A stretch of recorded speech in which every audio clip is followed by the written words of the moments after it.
Qatar மற்றும் பஹ்ரைனிலிருந்து நூற்றுக்கணக்கான படைகளை திரும்பப் பெறும் அமெரிக்கா.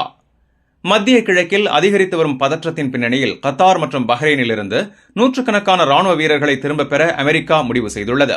இந்த நடவடிக்கை பாதுகாப்பு முன்னெச்சரிக்கை நடவடிக்கையாக எடுக்கப்பட்டுள்ளதாக அமெரிக்க அதிகாரிகள் தெரிவித்துள்ளனர். கத்தார் மற்றும் பஹ்ரைன் ஆகிய நாடுகளில் அமெரிக்க ராணுவ தளங்கள் முக்கிய பங்கு வகித்து வருகின்றன. குறிப்பாக கத்தாரில் உள்ள அல் உதைத் விமானப்படை தளம் அமெரிக்காவின் மத்திய கிழக்கு நடவடிக்கைகளுக்கான முக்கிய மையமாகும். அதேபோல் பஹ்ரைனில் அமெரிக்க கடற்படை 5வது படைத்தளம் செயல்பட்டு வருகிறது. அமெரிக்கா வெளியிட்ட தகவலின்படி தற்போதைய பாதுகாப்பு சூழ்நிலையை மதிப்பீடு செய்து சில படைகளை தற்காலிகமாக மாற்றும் நடவடிக்கை மேற்கொள்ளப்பட்டுள்ளது.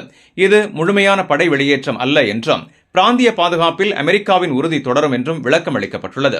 இந்நிலையில் ஈரான் தொடர்பான பதற்றம் மற்றும் பிராந்திய பாதுகாப்பு சவால்கள் அதிகரித்து வருவது குறிப்பிடத்தக்கது. இந்த சூழ்நிலையில் அமெரிக்கா தனது ராணுவ பணியாளர்களின் பாதுகாப்பை முன்னிட்டு இந்த முடிவை எடுத்துள்ளதாக கூறப்படுகிறது. அதே நேரத்தில் கத்தார் மற்றும் பஹ்ரைன் அரசுகளுடன் நெருங்கிய ஒத்துழைப்பு தொடரும் என்றும் கூட்டு பாதுகாப்பு ஒப்பந்தங்களில் மாற்றம் இல்லை என்றும் தெரிவிக்கப்பட்டுள்ளது. மொத்தத்தில் கத்தார் மற்றும் பஹ்ரைனிலிருந்து அமெரிக்கா சில படைகளை திரும்பப் பெறுவது பிராந்திய பாதுகாப்பு நிலைமையை கருத்தில் கொண்ட முன்னெச்சரிக்கை நடவடிக்கையாக பார்க்கப்படுகிறது. இது மத்திய கிழக்கு அரசியல் மற்றும் ராணுவ சூழ்நிலையில் மேலும் என்ன மாற்றங்களை ஏற்படுத்தும் என்பது கவனிக்கத்தக்கதாக உள்ளது.